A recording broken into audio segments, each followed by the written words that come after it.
11वां मंत्र। सुषुप्त स्थान प्राज्ञो मकार स्थितिया मात्रा मितेर पितेर्वा मिनोति ह वा इदं सर्वमपि तिष्ठ भवति य एवं वेद। ये है आंडुक्य उपनिषद का 11वां मंत्र। सुषुप्ति जिसका स्थान है वह प्राज्ञ मान और लय के कारण तीसरी मात्रा मकार है। जो उपासक ऐसा जानता है वो इस संपूर्ण जगत का मान प्रमाण कर लेता है और उसका लय स्थान हो जाता है। सुषुप्ति स्थान में 3 शब्द आ रहे हैं, प्राज्ञ, मान और लय। प्राज्ञ का अर्थ है ज्ञान करने वाला या ज्ञानी जिसे ज्ञान होता है, या पूर्व ज्ञान से संपन्न या पहले से प्राप्त ज्ञान। मान का अर्थ है कि जो भी यहाँ है उसकी उपयोगिता को जान लेना, तात्पर्य स्वयं और संसार की उपयोगिता का ज्ञान। स्वयं से अर्थ है जीव जगत और संसार जो कि जीव जगत के लिए उपयोगी है। और लय का अर्थ है कि उसमें मिल जाना या ज्ञानी का ज्ञान के अनुसार हो जाना, या ज्ञानी का ज्ञान के अनुसार अभिव्यक्ति देना, या ज्ञानी इस ज्ञान के अनुसार जीवन जीने लगता है। इसका अर्थ लय ही उस ज्ञानी का स्थान हो जाता है। यानी कि ज्ञानी उस वस्तु की उपयोगिता का ज्ञान करने के बाद उस वस्तु को आत्मसात कर लेता है, उपयोग में ले लेता है और इससे सुखी और संतुष्ट होता है। और यहाँ पर यह श्रृंखला पूर्ण हो जाती है जो कि ज्ञानी से प्रारंभ हुई थी और उसके लय पर पूर्ण हो जाती है। उदाहरण के लिए हम कोई इच्छा करते हैं और फिर वो पूरी हो जाती है।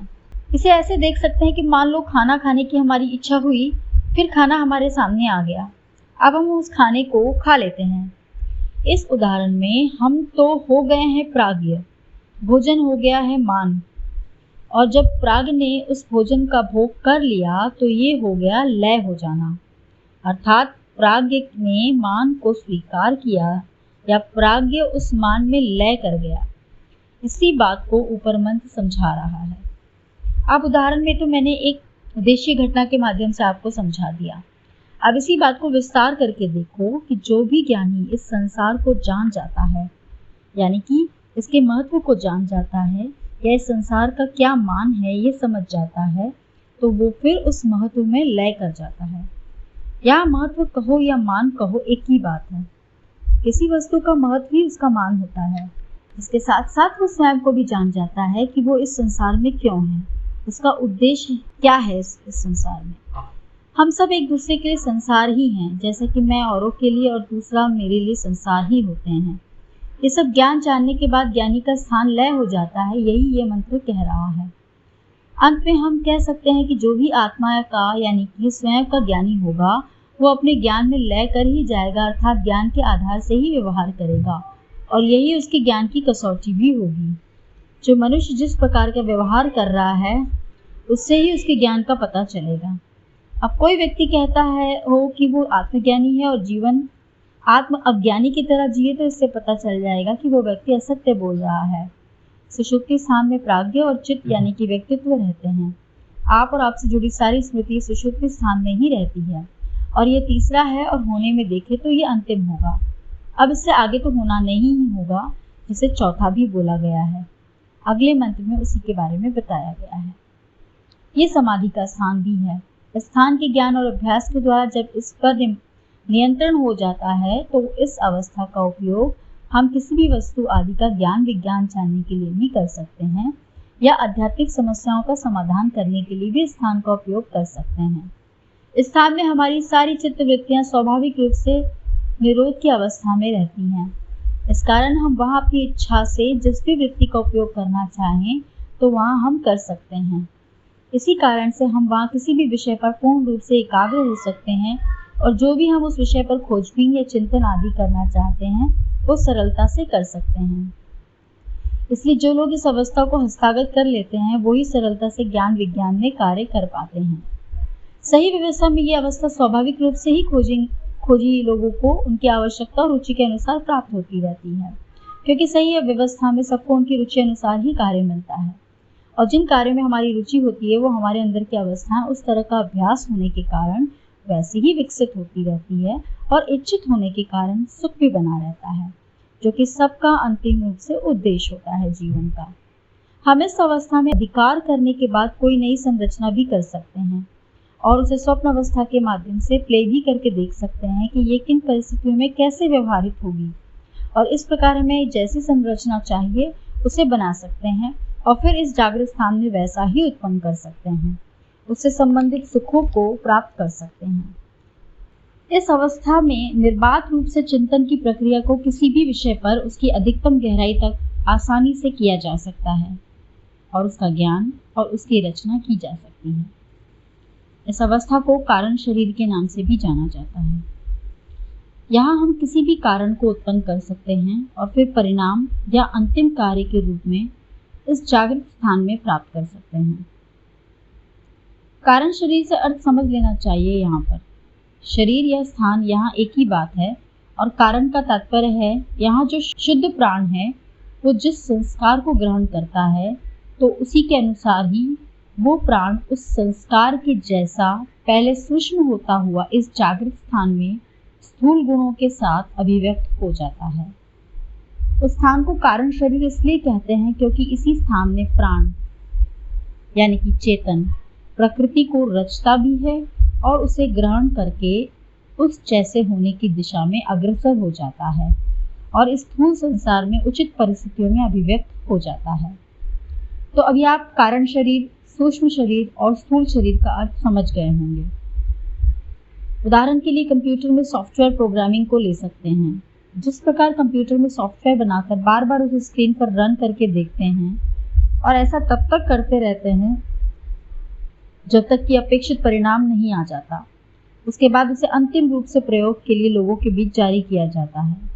इसी प्रकार सुषुप्ति स्थान में कोई भी सॉफ्टवेयर या कारण या बीज का निर्माण किया जा सकता है और उसे स्वप्न स्थान के माध्यम से प्ले करके देख सकते हैं और इस प्रक्रिया को तब तक करते हैं जब तक जैसा परिणाम चाहिए वैसा ना आ जाए।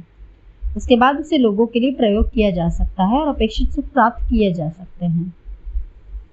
ये जो अचेतन है या जिसे यहाँ सुषुप्ति अवस्था कहा जा रहा है, यहाँ ही सारे भाव उत्पन्न होते हैं। हमारी पसंद और नापसंद सब कुछ यहीं पे संग्रहित रहता है और चूंकि ये अचेतन अवस्था है तो इसमें हमें अपनी इच्छा अनुसार कोई परिवर्तन कर नहीं सकते। यहाँ परिवर्तन करने के लिए दो ही रास्ते होते हैं। पहला तो जो कि सबके लिए सुलभ है और वो है अभ्यास के द्वारा। जैसे आपको साइकिल चलाना नहीं आता तो उसे आप अभ्यास करके सीख सकते हैं और फिर और अधिक अभ्यास करके उसमें दक्ष हो सकते हैं। इस अभ्यास के द्वारा किसी बात को हम अपने अचेतन तक पहुंचा सकते हैं या पहले से उसमें कुछ ऐसा अभ्यास हो रखा है जिसको कि हम बदलना चाहते हैं तो उसके उल्टे अभ्यास से उसे आप बदल सकते हैं। इसी प्रकार हमारी पसंद, नापसंद, हमारी योग्यता, क्षमता आदि को हम अभ्यास के द्वारा अपने अचेतन में स्थापित करते हैं और बदलते हैं। हमारा सारा व्यक्तित्व ऐसा ही बनता और बदलता है। एक दूसरा और तरीका है इस अचेतन को बनाने का या बदलने का, लेकिन वो केवल चेतना अवस्था प्राप्त लोगों को ही उपलब्ध होता है। वो सीधे ही अपने अचेतन में कई प्रकार के बदलाव कर पाते हैं या नए प्रकार का अचेतन बना पाते हैं। तो जो भी मनुष्य जितना अधिक इस चेतन अवस्था में स्थित होगा वो उतनी ही सरलता से और उतनी ही शीघ्रता से अपने अंदर परिवर्तन कर सकता है। जैसे जितने भी प्रकार के भाव होते हैं, उदाहरण के लिए प्रेम, ईर्ष्या, द्वेष, शत्रुता, सबके भले की भावना, करुणा, दया, मित्रता, सभी प्रकार के संबंध आदि, ये सभी भाव बाहर हुई घटनाओं या परिस्थितियों के कारण अपने आप ही हमारे अंदर उत्पन्न होते हैं और विलीन होते रहते हैं। सामान्य लोग अपने अंदर इन सभी भावों को विभिन्न समयों में अनुभव करते हैं। सुखी होने पर उसे बार बार करना चाहते हैं और दुखी होने पर उससे दूरी बनाकर रखना चाहते हैं, लेकिन इसके लिए उन्हें बाहर की घटनाओं या परिस्थितियों पर ही निर्भर रहना पड़ता है, क्योंकि सामान्य लोग सीधे अपने अचेतन में कोई भी परिवर्तन नहीं कर सकते, लेकिन चेतना अवस्था के लोग इसमें किसी सीमा तक सीधे ही अंदर कर सकने की स्थिति में होते हैं। इसलिए आपने कई लोग देखे होंगे जो कि नकारात्मक भावों से बचे रहते हैं या उन नकारात्मक घटनाओं का या परिस्थितियों का प्रभाव वो अपने अंदर नहीं जाने देते, या जाता भी है तो जल्दी ही वो उसे सम कर लेते हैं। लेकिन इसका सही उपाय तो सबके लिए यही है कि बाहर की व्यवस्था को ही सही कर लिया जाए, ताकि जिससे केवल अच्छे भाव ही हमारे अचेतन में जन्म ले पाए और वहां बने रहें। इसलिए पहले ही कहा गया है कि प्रथम जागृत अवस्था ही सबसे अधिक महत्वपूर्ण है। जो भी समाधान करना है उस तल पर ही करना चाहिए, और वैसे भी जहां समस्या होगी उसे वहां ना समाधित किया जाएगा। हमारी सारी इच्छाएं इसी जागृत अवस्था के लिए ही तो होती है। यही सारी समस्याएं भी उत्पन्न होती हैं और उनका समाधान भी यही होना चाहिए, ना कि किसी और तल पर। और इस तल को अचेतन क्यों बनाया गया है, इसे भी समझ लेना आवश्यक है।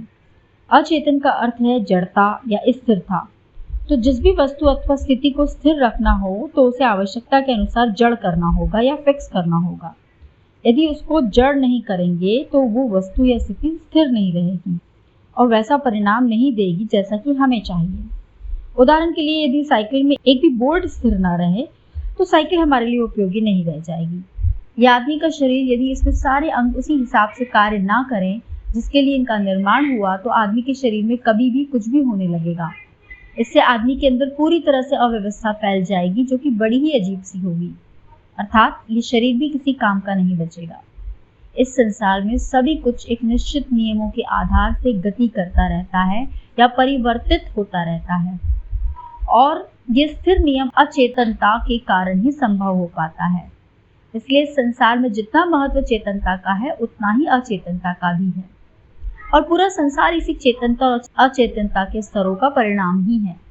परिवर्तनशीलता के कई स्तर हैं।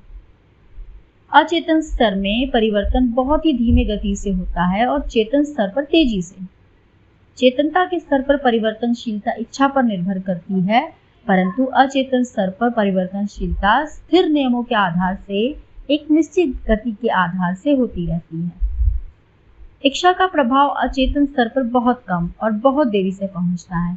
उदाहरण के लिए, मनुष्य का व्यक्तित्व बहुत कुछ स्थिर जैसा हो पाता है इसी अचेतन स्तर के कारण, और ऊपरी तौर पर बदलता भी रहता है और चेतन स्तर के कारण। यदि मनुष्य में ये अचेतन का स्तर ना हो तो मनुष्य में सभी प्रकार के बदलाव बहुत तेजी से होते रहेंगे और इससे किसी भी व्यक्तित्व का अस्तित्व भी नहीं बन सकेगा। व्यक्तित्व के पास कोई याददाश्त भी नहीं हो सकेगी। फिर एक मनुष्य का कोई संबंध भी किसी दूसरे मनुष्य के साथ नहीं हो पाएगा, क्योंकि उसको कुछ याद ही नहीं रहेगा। फिर कोई विकास भी नहीं होगा, क्योंकि कोई ज्ञान विज्ञान ना हो, ना तो ये खोज पाएगा और ना ही याद रख पाएगा, ना ही इसमें कोई ज्ञान क्षमता आदि का विकास हो पाएगा। आदमी साइकिल तक भी नहीं सीख पाएगा। तो हम समझ सकते हैं कि अचेतन का कितना महत्व है मनुष्य के जीवन में। मनुष्य में चेतनता और अचेतनता मिलकर ही एक भरपूर मनुष्य जैसा अस्तित्व पैदा कर पाती है। अच्छी चेतनता के कारण भाषा की खोज हो पाती है और अचेतनता के कारण भाषा को याद रखा जा सकता है और उसको हम जीवन में प्रयोग कर पाते हैं। तो चेतनता और अचेतनता के मेल से ही ये सब संभव हो पाता है, जो कि हम मनुष्य के जीवन में देख पाते हैं, समझ पाते हैं। मनुष्य में ये संसार में जितनी भी स्थिरता देख पाते हैं वो सब अचेतनता के गुण के कारण ही हो पाती है।